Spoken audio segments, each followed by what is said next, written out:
Today on Brown Enough, we are at Lopez Urban Farms in Pomona, a living example of what it looks like when a community comes together to grow its own future.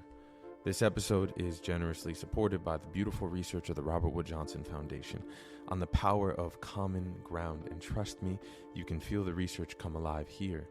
Lopez Urban Farms is more than food. It's shade equity, job opportunities, intergenerational knowledge, and neighbors rediscovering each other and the land.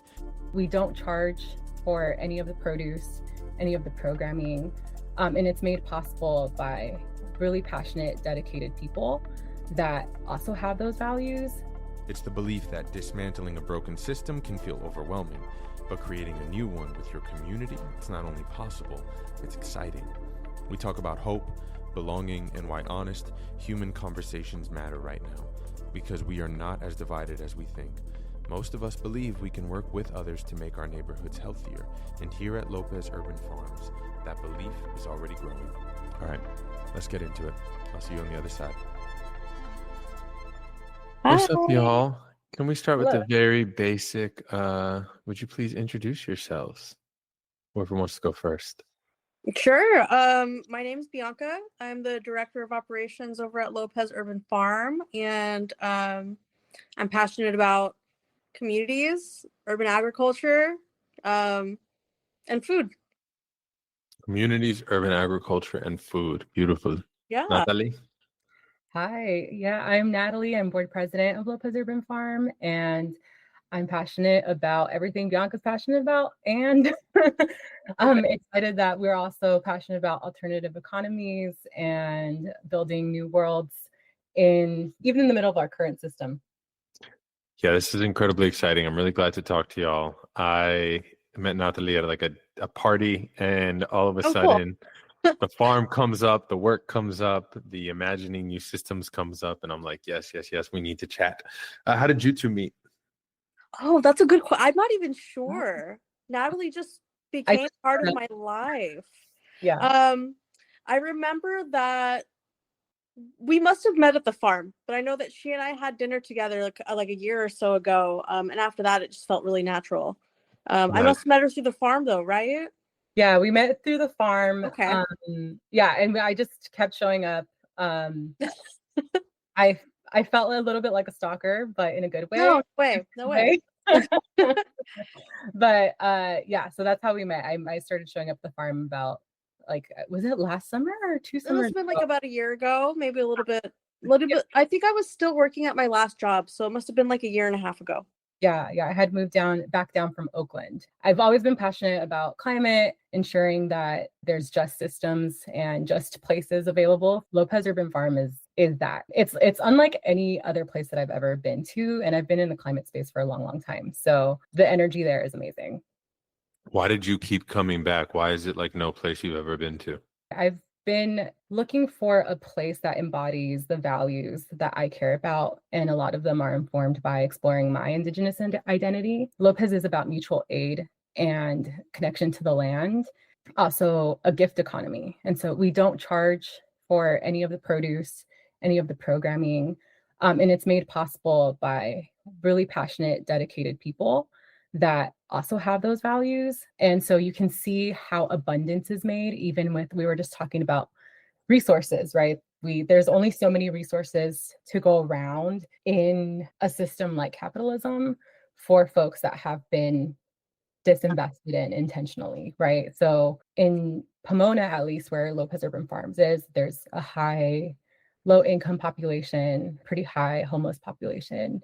Yeah, you can see that there's abundance everywhere, even with someone bringing in a donation or just getting involved. That's why I keep coming back, because I can see the abundance in a world that teaches you scarcity. Ross Gay talks about community gardener, and he talks about discovering these urban foraging trees and not hiding the locations, but telling everyone where they are. Like, he really believes that there is enough, and that if you have a garden, you've experienced what it's like to have more zucchini than you can handle, or more this than you can handle, and there's no greater feeling for a gardener than being like, I literally can't eat all this, please eat this.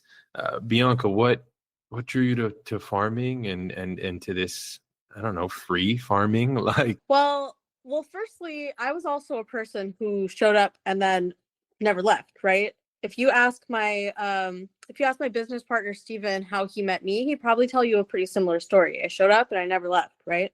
And the reason why I came around originally was because I was already doing mutual aid work in Pomona. It's like the beginning of 2020-ish, and I had started a community fridge because I've always been passionate about feeding people. I just think feeding people is the best way to build community, right? So naturally, I found Lopez Urban Farm that had just started. I think I met them when they were maybe like a month or two old, so like babies.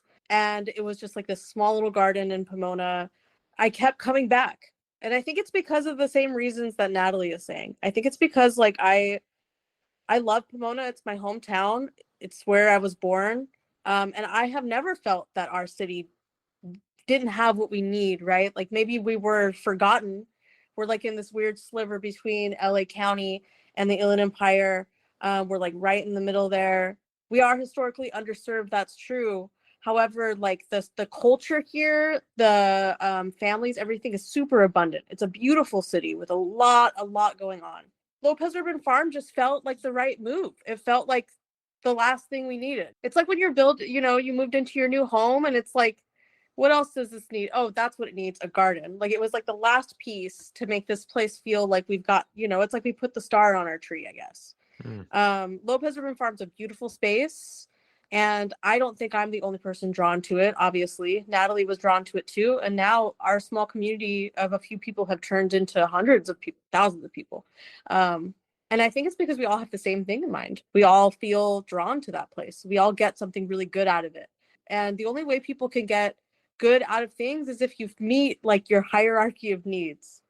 You've got food, you've got shelter, you've got clothes. Okay, what else are we seeking? Now we're seeking community, right? Now we're seeking friendship and that like secret third place. what is having this communal space, this space that seems to actually be working in mutual aid, abundance, all these sort of models that are anti-capitalism, anti what's being sold to you? Is it hopeful, or is it just like, this is how cool we get to do this here? I want everyone to open a farm in every city. Is it a model that can be duplicated? Well, I think it is hopeful, right? I mean, we're realists at the end of the day, because we have to be, because we're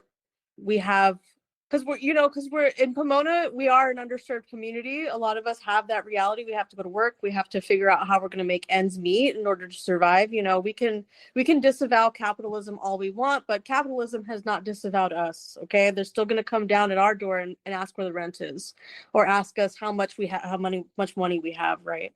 A system is a system. Right. And capitalism has not disavowed us. And so no, unfortunately. Well, I think the model that we have works for our community, but recently we went on a field trip to another city, a really rich city with lots of white folks and lots of money, and they also have something kind of similar to us, right?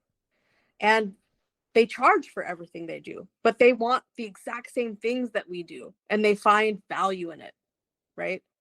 And it looks a little bit different than us, but it's not that different. And I think that like all communities, once we meet our needs, whatever that means, however that, food, shelter, water, those kind of things, we all kind of crave the same kind of things for ourselves.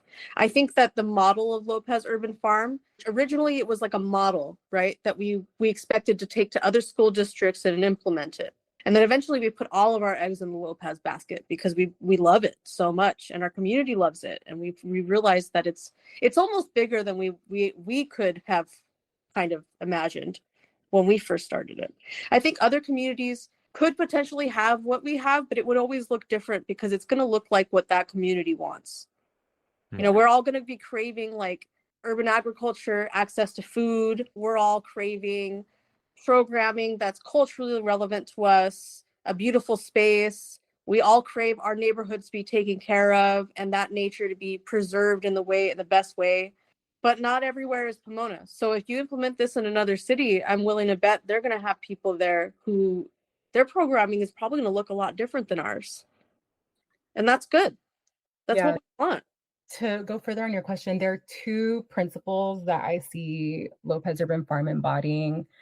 And one of them is a community of refuge, right? So even though we're in the system of capitalism, we're providing a place of refuge where we're living by another set of values. We're showing what's possible even within the system. So how much more could happen if we actually invested in a model like Lopez Urban Farm?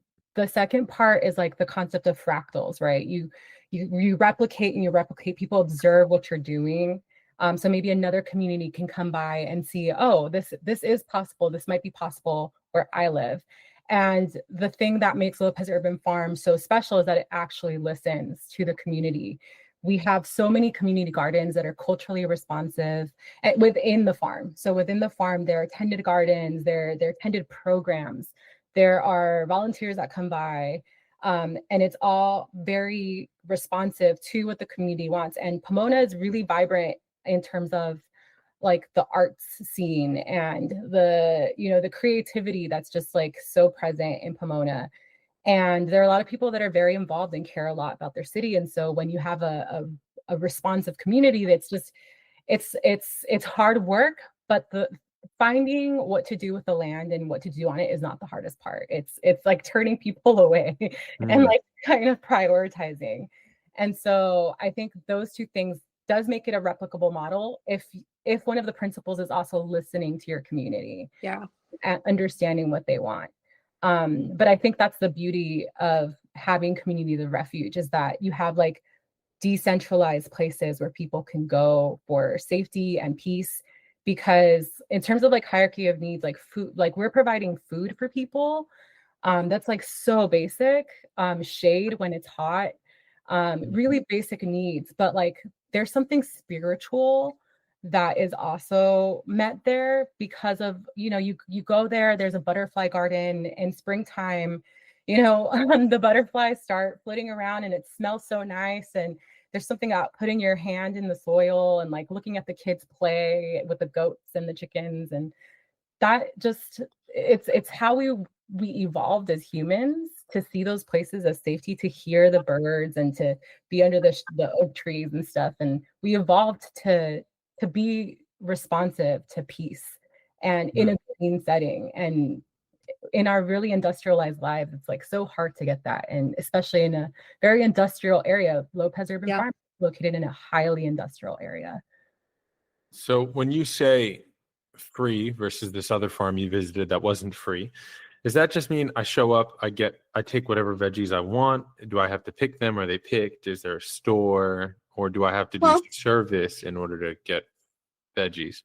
Well, there's no questions asked. So you can just come and get the vegetables. And a lot of the time we have them picked for you, but not always. There are some times during the week where it's a you pick situation and, you can go out and we have a list. But what we really want people to do is be in relationship with their food, because what we've observed is that people's relationship with their food is kind of broken. Not everybody, watched Bugs Bunny and remembers where a carrot comes from. You'd be surprised how often people don't realize that you could just pick them out of the ground like that, right? We think it's important to know those things, like how your food is grown and where it comes from and what it really looks like. Maybe it doesn't look as perfect as the vegetables in the grocery store, but it doesn't make it not good. Realizing the work that goes into picking your food and making sure that it goes onto your plate. And it's really not a lot of work if you're only doing it for your own meal, right? So we've kind of forgotten where our food comes from. So we love it when people come and pick their own vegetables. Now we recognize not everyone can do that for different reasons. Some people are busy. Some people have certain disabilities that make it harder to do that. So we will pick those vegetables and put them up front. We do have a market space up front too that's accessible, that's open whenever we are. And that's also no questions asked. You can just come in, grab what you would like, grab what you need, pay what you can, and you can leave. And we've always done things that way. Okay, so you need land in order to have a farm. Yeah. And we say, forgive me if I'm wrong about this, but we say urban farm just because it's in an urban environment versus out in the burbs. Yes? Yeah, correct. I'm listening to this podcast. I'm like, that sounds so beautiful. I want to feed people. I want to be in the land. I don't have land. How do I begin? That's so fair, right? That's probably the number one question that we get. And we are not we're not landowners. We're in partnership with Pomona Unified School District. They own the land. And my business partner, Steven, who's not here with me today, he comes from an education background. So he pushed forward really hard, urged the school to allow us to access this land in order to build this farm. And we've been there ever since. Things have been going really well. Not everybody has that opportunity, though, right? Not everybody owns land. Some people live in their apartments. Some people don't have a relationship with PUSD and probably wouldn't be able to leverage something like that. So that's a really good point. Part of what we do at Lopez Urban Farm is we educate people on these kind of practices, like how to farm wherever they are and whatever means that they have. Sometimes it means like small garden boxes that can be put on your like apartment patio. Sometimes it means like the small strip of dirt in front of your house that happens to have a planter. We get really resourceful with it, right? Because we recognize that not everybody has that opportunity. But part of the reason why I think community is so important to us is because at Lopez, like me and Steven steward the land, but we really want the community to steward that land. Like we were able to get access to it, but we make it so that way the rest of our community accesses it, that they feel like that farm is theirs as well, because they don't have the privilege of owning land. And I think in other communities, the school district owns a lot of unused land. Like most other cities, they're like land that's for sale owned by the school district. I have to shout that out really quick because I think it's also a big part of anything you want in this life is creativity, and there's many ways to get to a final outcome. And Yeah. I never would have imagined, let me just talk to the school that's not using this, and what a win-win for them, I imagine. Totally. And it was like, I mean, I don't think that's like when Steven proposed this question to them, he wasn't really sure what they were going to say, right? He was going to see what would happen. What would happen? I guess you got to give it a shot, right? And they listened to him. So we're hoping that this model that we have can be used in other communities like ours that maybe don't have access to land in that way, and that they could leverage their school districts to also allow them access to these spaces in order to do this. And the way that we've made it work with the school district is we've turned it into like an educational space as well. It's one of our big pillars. We think that education shouldn't be gatekept. We want everybody to know how to do this. We want everyone to understand how gardening works, and we'll teach you for free. That's how we were able to make it work on our side. I work with a lot of community groups, and access to land is the biggest hurdle. Especially for doing things. So even on the climate standpoint, like we have a composting operation at Lopez, we've got mulching. There's so many ways that Lopez serves as a model for what can be done with 3 acres of land. And it's a big chunk of land when you consider like an urban farm. Usually a community garden is much smaller. Looking at the land a little differently in terms of understanding who owns the land, what partnerships can I build. I think, one of the principles at Lopez is radical partnerships. Sometimes it's really hard. Certain school districts aren't as easy to work with as Pomona Unified. So great to work with. And I think that because they were amenable to this, now other school districts can, like maybe school districts that weren't convinced before, can look at this model and see, okay, actually it is possible. And this is the value that we get out of it. Because I think at the farm tour that we went to a couple Thursdays ago, I think they said something like it costs, I don't know, a few $1 million to have sports programming, but like $300,000 a year to have a community farm. Why don't you invest that, like, some of the sports programming into a community garden at your school? Right. In land that's heavily industrialized, you have to look at contaminants and brownfields and all of these other issues that come up because a lot of school districts own contaminated land, especially in really industrialized areas. So there's so many things to consider about, quote unquote, disinvested areas, right? Where we're the center of environmental injustice and like abusing the land. And so having something like Lopez Urban Farm in the middle of all of that is such a, it is, again, a model. It is a model because there can be healthy land in the middle of paved, runoff and like all of the things. If you go to the area where Lopez Urban Farm is, it's beautiful in its own way. And you can see that, there are a lot of folks that are having a hard time. Yeah. Can we chat climate for a sec? So you mentioned you'd work in climate and that, the farm is doing something for climate. And so how does a farm show up for climate? I work on a lot of green space projects. So with my day job, and essentially, there's so many things that you can do with land. But for example, we just had a flood warning and severe storm weather today. And the land at Lopez Urban Farm is going to absorb that water. Whereas all of the paved land around it, that water is going to get contaminated by all of the, oil from the cars, the zinc from the brakes, and it's going to go straight into the ocean. And it's going to contaminate our ocean and our rivers and our creeks. And Lopez Urban Farm being there protects the surrounding community from flooding, from the contaminants, protects like the impacts are just far. And then talk about a hot day. Every Sunday at Lopez Urban Farm, we have yoga. And because Pomona itself, like historically, was like a grassland, a wildflower land, like that's what it was historically. And we have like some of the original, or like some of the really old oaks that used to like be everywhere in Pomona. And that's still on the farm, right? They haven't been chopped down for industry or for, a strip mall or whatever. And so that shade on a hot day, that's shade equity. That's cooling. It's like you've got the urban heat island and the trees are cooling. You can tell like the difference between standing out on Mission Boulevard where Lopez is and going into, underneath the shade of the giant oak tree. You can tell the difference. And so if we had more spaces like that, and then also like pollution, and there's just so many interventions, food security, right? We're talking about tariffs. We're talking about, our farm workers being under attack, right? What's going to happen when food prices rise and we don't have access to like fresh vegetables and fresh food. And so at Lopez, not only do we grow the vegetables, but we have a community fridge and a food distribution system so that we can take the abundance from other places and have a central location. We're basically a climate resilience hub. So if things were to happen, I think, Bianca, you can talk a little bit more about what happened during COVID, that we became a center for people to get resources. And so people know to go there when something happens.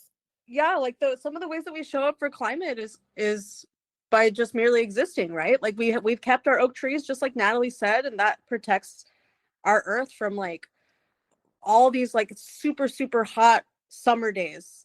Under those oak trees, like everyone is hanging out down there. It's at least like 10 degrees cooler, right? Again, yeah, like right now when it rains, all of that water is going to be caught by our vegetables. So like even though a rainy day is gloomy for us, it's like great because in a couple of days our vegetables are going to be popping, right? It's going to get really green and lush and we're going to have a lot of vegetables. The community itself seeks that space because it's beautiful. And like when I first started going there a few years ago, it was definitely nature and we've built upon it now. But the amount of like, sometimes we'll sit out there and I'll notice like there are more birds now than there was a few years ago. There are like natural habitats growing here on the farm. There are like birds and bugs and animals returning to the land that had forgotten them. We have a ton of like random possums and all kinds of crazy birds and animals and like bugs that I never see anymore. And I remember when I was like younger, we saw bugs all the time. And then right around when I turned into a teenager and a young adult, it's like all the bugs went away. And I was like, that's weird, didn't think much about it. We're an adult now and I'm like, oh, I remember these bugs. They used to be everywhere. And they just aren't now because Pomona's like in the industry belt, right? All this farmland in Chino and Ontario, who are our neighbors, a lot of it has turned into like Amazon warehouses. Same thing with like a lot of different spots in Pomona that used to just be grasslands are now warehouses, right? And that's just within the last like 100 years or so. I mean, we just saw one of the major farms from our community in Ontario, Amy's farm, was shut down, I think 2 years ago. And they were around for like 35 years, beloved by the whole community. They eventually, like they leased that land from somebody who owned it. And after all the work and all the years of work that they did to build Amy's farm in Ontario, the landowner ultimately decided to sell it to Amazon. And we could not get anybody, like we went to the city about it. We signed petitions. We couldn't get anybody to save it. And eventually that land is gone now. Depressing that it's Amazon's now. Yeah, it's horrible, right? We adopted their goats. And some of those farmers have come to work alongside us. And, you know, Randy Beckendam, who was the lead farmer for them, he has helped a lot of small gardens, specifically in Pomona, come to fruition to where they are now. He taught Stephen how to farm. There's also a farm down the street called Sarvadaya. He taught them how to farm. Cool. Growing Roots is another farm in Pomona, and they are attached to a middle school. He taught her how to farm. Tri-City has a community garden. He built that garden, right? Randy is a huge, proponent. Like he single-handedly created like this revolution of urban farming in our community, right?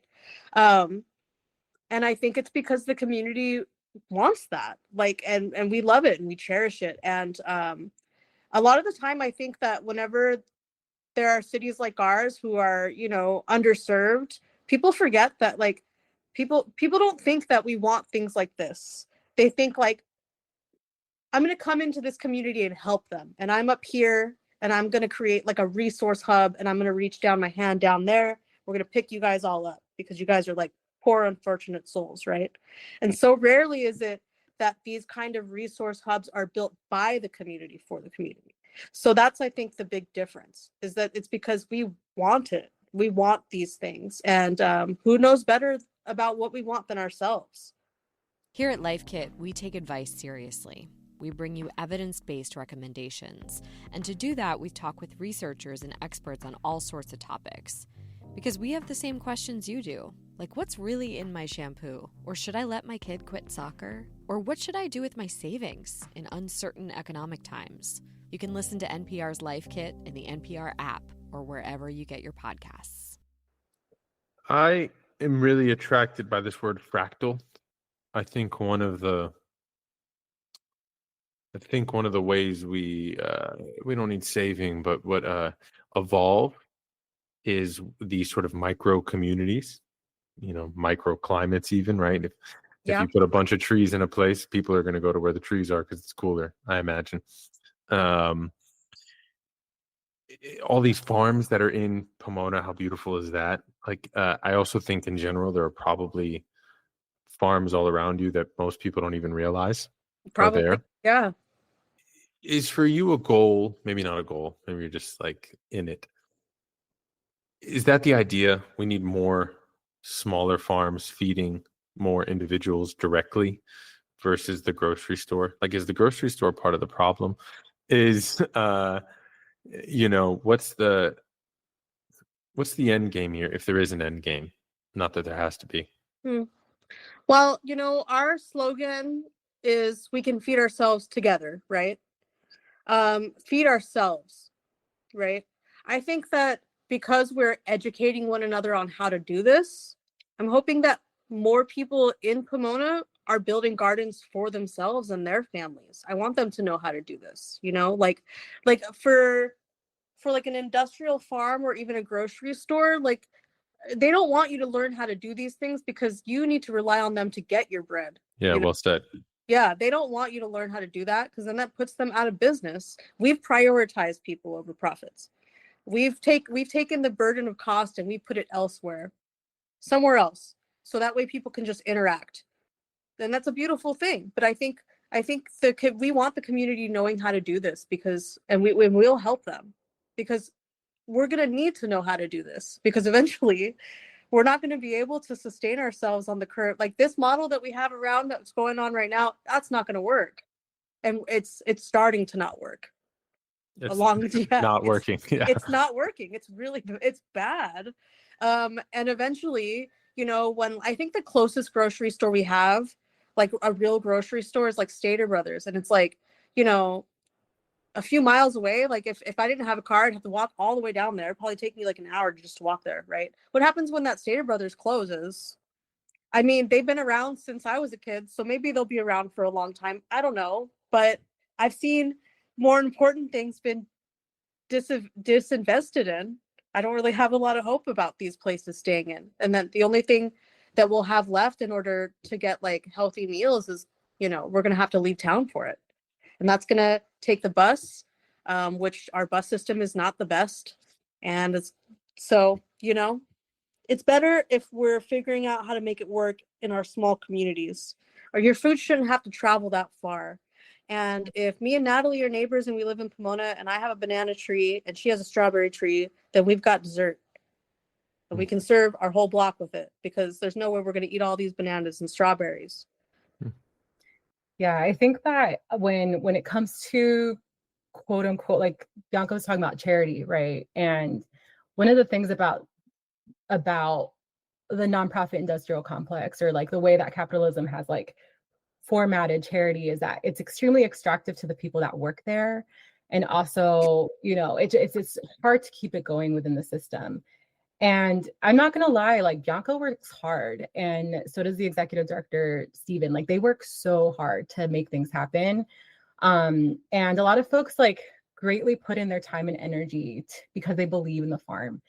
And we also have like an investment in making it sustainable and making it something that that gives back. And I think the reason why we're passionate about the work is that we get something out of it. And I think that's like the misconception I want to clear up about work like this, is that like I go to the farm, like maybe I'm doing a work day, but it's actually like really restful for me to be with other folks and like to like experience the land in that way. And so like I have squash in my air fryer right now that I'm gonna eat, that I got from the farm. And I know it's organic. I know it was planted and grown with love. And it's so different from getting like squash from the grocery store. Like I don't know how that farm worker was paid. I don't know what like how much, you know, how many greenhouse gas emissions like came out of transporting it to me from Mexico or whatever. The reason why I mentioned decentralization, because you mentioned fractals, is that that's the way to combat climate change. If like we're really like decentralized or distributed energy, hyper local food systems. And the thing about it, it's at odds with like if you notice, like we've got, I think there were like 80 comms companies in the 80s, and now there's like 5, like Disney. It's like the trajectory of capitalism is monopoly. And that's not sustainable. It's a lot harder to take down a bunch of community farms, right, that are feeding people that are local to the area, than it is to like take out one monoculture farm where they're just like growing one thing and, you know, like exposing the land, the vegetables to disease and things like that. We've got diversity on the farm. We've got there's so many things that the farm addresses in terms of climate. And part of it is also like, you know, it's not a monoculture. We grow a lot of different types of food, a lot of different types of foods. Like we have like Lago spinach, and like, you know, we've got Jamaica, and like, you know, we've got like a Southwestern native farm. And like, there's so many different foods there that are culture. Like, I think I was talking to, we have someone who comes in and farms hyacinth beans from India, and they're like really rich in zinc, you know. And like there's so many things that we grow, and it's like diversity is good, in figuratively and literally, you know. Like we really do need that to have a thriving environment, and to have a resilient environment too, because like if one crop goes bad, we've got other crops, you know. True. Do you think at all about water or lack of water? Does it change the way you farm? Is there like a technique you can tell someone listening, like in relation to water and the thing that makes literally all food grow, whether it be animal or vegetable? Yeah, that's tough. For us, it just looks like us being intentional about the way that we water, right? We pay really close attention to the weather. I know that's like every farmer's trick, right? but we really do. We pay really close attention to the water, the humidity, and we do drip irrigation. So that's the kind of watering that we do.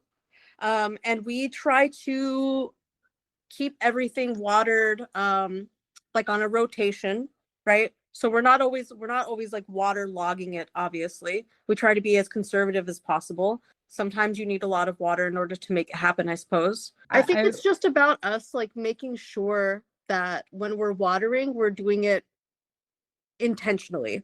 So we're paying really close attention to the dirt. Like one of the first things we do when we arrive at the farm is we putting our fingers in all the dirt for every single garden bed. And then we try to say, okay, we're going to water these garden beds, and we try to limit the amount. And it's like only the driest plots are going to get water for the day for only this amount of time. And we just do that on a rotation. We pay really, really close attention. So a day like today with all this rain is like the best. We're not going to have to water probably for like 3 days. Everything's going to be soaked. I don't ask that to challenge. I mean, like I like to be clear that I think one of the great tricks capitalism has pulled is making us think we are the problem. Yeah. You know, that like totally. I need to shower quicker because I'm the problem versus like the amount of water it takes to build the Amazon factory and the amount of water it takes to, and you're so right. And like, Yeah. I don't know if I'll ever stop. I don't know if they'll ever take that away, what they've done to me, right? I think I'm going to be conscious about like my watering and my trash and everything forever. They really drilled that home. So that's true. Like if we can put more water in farms, I guess I'm having this conversation because I would love even one person listening. You know, there's a good chance to not only visit or to call. Like, what if someone is a distance away? Maybe this is where we're getting to. Someone's a distance away, and do they have the right to call you and ask for help in like, I want to do this. I want to start a farm. Can I get some ideas off of you? How can they learn from y'all or engage with you? Oh, that's a good question. Well, if you're a distance away and you can't attend one of our classes, right? Because we do a lot of classes about how to farm. If you can't do it that way, then I would encourage you to reach out to us. I mean, we take inquiries. You can email us directly. You can email us at hello@lopezurbanfarm.com. I get a lot of people who just ask me on Instagram, actually. I run our Instagram, and probably like once a day, somebody asks me like a random gardening question. And I'm not going to act like I know everything. I'm doing Google just the same way they are, but maybe I have a little bit more context for it because I work in a farm, or a little bit more understanding. I think too, one of the biggest things I can recommend to people if you want to garden and you want to do it in a way that's resourceful is to think about your climate and where you are and what grows naturally. We do have like some different gardens, like Natalie said on the farm, like different micro gardens that focus on different like diasporas. So we do have some culturally relevant food, but at the same time, a lot of our like beauty gardens, like we have like a native plant garden, and we don't have to water it very often because it's drought tolerant, right? It's beautiful and it's drought tolerant. So if you go to a place like Disneyland and they have that Mickey with all the flowers in it, and it's always beautiful and really lush, and every morning a gardener goes and replaces the flowers so they look just perfect, right? It's all a bunch of well, I don't know what kind of flowers they are, but like none of those are native flowers. And in order to keep those alive, it takes a lot of water and a lot of resources, but it looks great. Or he could have planted, or, at Disneyland, they could have planted like a bunch of California poppies, right? And then they wouldn't have had to water at all. And it would have been just as beautiful, I think. Yeah, I think that's the point I speak to about water. Like we get choices we get to make with it. And yeah, I also don't want to underestimate beauty, right? Like if I go to the Huntington and they have a rose garden, and roses take water, but it's also really beautiful to teach people about even that kind of gardening. And I'll take a flower over a building too sometimes, like Natalie. Yeah, I mean, there's also, so like in terms of learning about it, and in terms of like folks being far away, sometimes it really is just like showing up at the green spaces that are nearby. You start to learn a lot just by people that are interested. So maybe there's like a foraging club, or there's I did not like major in environmental science in college, or I actually kill all of my plants. Like it's really ironic that I'm board president of an urban farm. And the reason why I mention that is because through osmosis, through like Googling what you're interested in, through showing up at the farm, if you have the privilege of having one close by to you, you know, a lot of it is trial and error. You talked about water. You know, I'm a little bit familiar with the water issues going on in California right now. We purchase a great majority of our water. The LA County has bled Owens Valley dry, you know, and there's like so many ways that we abuse the water. And I talk to a lot of indigenous folks who are like, we need to be better stewards of our water. And so when we're talking about fractals and like kind of adopting practices, you go to Lopez and even though I'm not a soil expert, you know, Farmer Steve explains to me, we have a collaboration with the tree service and we get our mulch, and that prevents the water from evaporating. So like it prevents weeding, like it, you know, like Bianca said, like it really is like soil is very important. If you have healthy soil, it's better able to like absorb water. And then if you have mulch on top of it, that like reduces evaporation by like a third, right? So you have all of these really smart soil practices. And like, how many of us have like a monoculture grass lawn in front of, you know, that there's so many ways that we can, even like on our balconies or, you know, whatever, that we can like, maybe we can install a small drip irrigation system for our plants, or yeah, like using water wisely. I mean, as individuals, I think that's where we have a realm of control, right? The other part of it is also like knowing where your water comes from, like understanding your water board and understanding like who purchases your water and like how does it get to you and where does your water come from? Because once I started learning all of that, like it just becomes more important. Like it really is like the political is very personal, right? Like the personal is political and vice versa.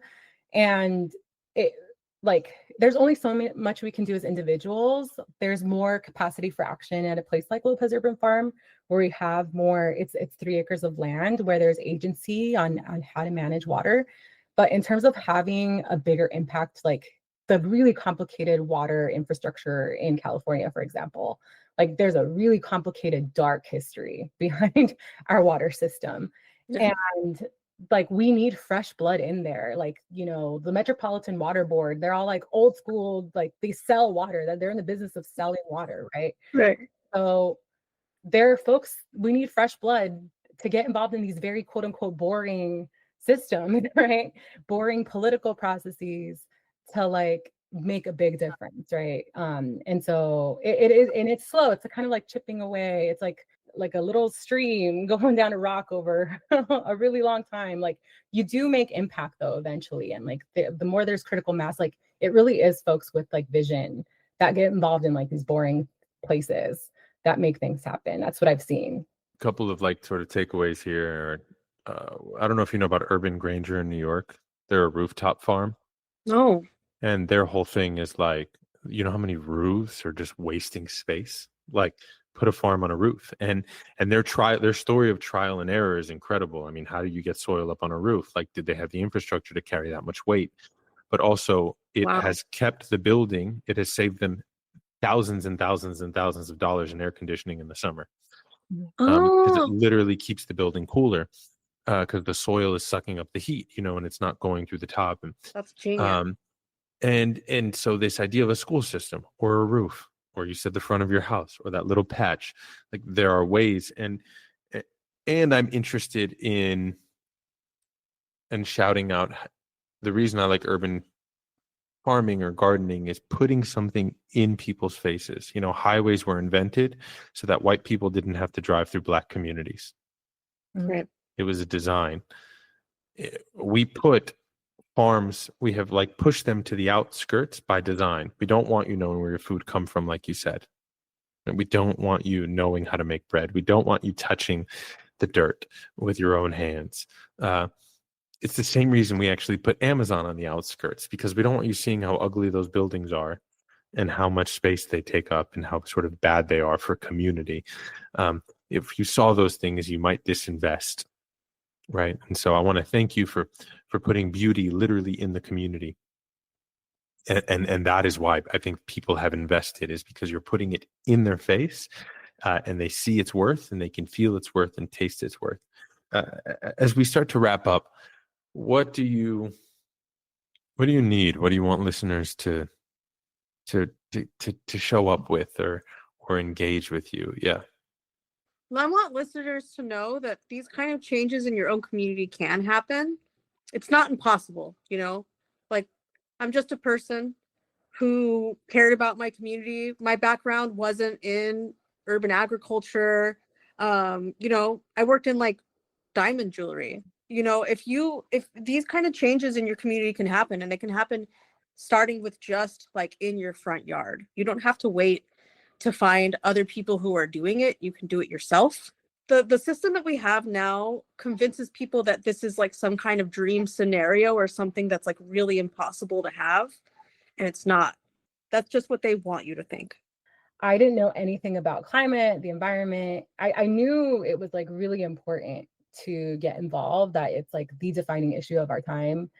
And but anyone can get involved. We have a lot of artists at the farm. They've beautified our space, and they're such an integral part of the programming that we do at the farm. And so poets, we have a Wednesday, like under the avocado tree, poets meet, and they have a weekly poetry, meet up. And we also publish a quarterly poetry anthology. The farm does, and that's like something that Bianca has been really instrumental in like making happen. And so these things, anyone can get involved, is what I'm saying, regardless of your background. You don't need like special knowledge. You just have to care. I think that's like the only requirement, is you care about your community, you care about the well-being of the planet. And it's not just like the planet, because I feel like there's like a connection to the earth that we've lost in our system, and it's so easy to gain it back when you kind of like walk into a space and you start to notice like the different pollinators, or the different, like, there's like so many ecosystems. And so like the more you develop a relationship, the more they become family, and you want to protect them because they're family. The land is family, and the animals are family, and and part of our community too. They're part of your community. And so it's a different way of looking at the world. And it's a kinder world. That nature is very complicated, but it's also like, it's all about balance. And I think like for my tired body under capitalism, like I just, like Lopez just is a place of rest. Yeah.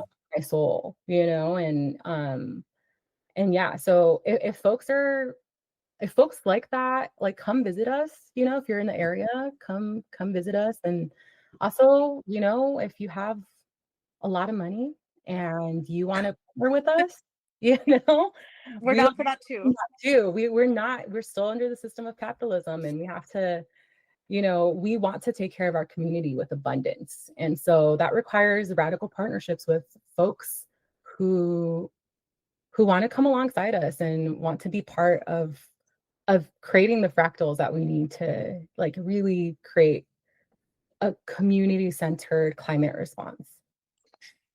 I think that care can be developed through proximity, meaning I actually don't think you need to care. I think you need to have a relationship. Like, the relationship could build the care. A lot of people don't care about a lot of things because they don't have a relationship to it, right? Like, if we are talking water and climate change, it's actually hard to have a relationship to it when every time I open my sink, the water keeps pouring out. Yeah. So you tell me there's a lack of water, but like it just keeps on.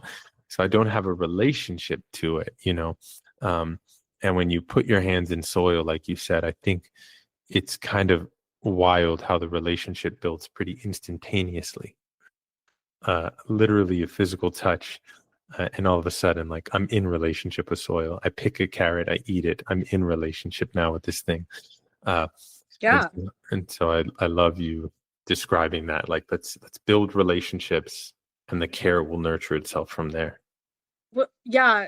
Just to add to that, because because that's true. Like, I think that when I first got into this work, what I cared about was feeding people. And now that I work on this farm, I care about a lot of other stuff because it has been brought to my attention naturally, right? Now I care about poetry. And no, really though, I know there's so many different things that like I care about, and like just starting with the planet and feeding people and caring for that patch of earth has brought so many other things to our attention that should be cared for. And because I have that relationship, I can actually making that change feels easier because I get it, because I understand it, right? Yeah, like I would just recommend that people look at the strip mall differently. Like what's underneath the soil? Like what was here before there was a strip mall? What are the possibilities at the strip mall? Is there like an underused parking lot? Can you talk to the landowner and see if you and your neighbors can come together and plant like a crop or something? Like looking at the land differently has been so instrumental for me. The way that we relate to the land is the health of our society, to be honest. Like it really is. Like we have a pretty sick society when we have an overabundance of Amazon warehouses, but no like beautiful community farms in every neighborhood. We like my drive-in movie theater nearby is now an Amazon, is now a warehouse space. Again, communities of refuge. Lopez Urban Farm is my refuge from warehouses and the truck exhaust that I breathe in. Yeah. If you loved what is happening here at Lopez Urban Farms, well then go see them, y'all.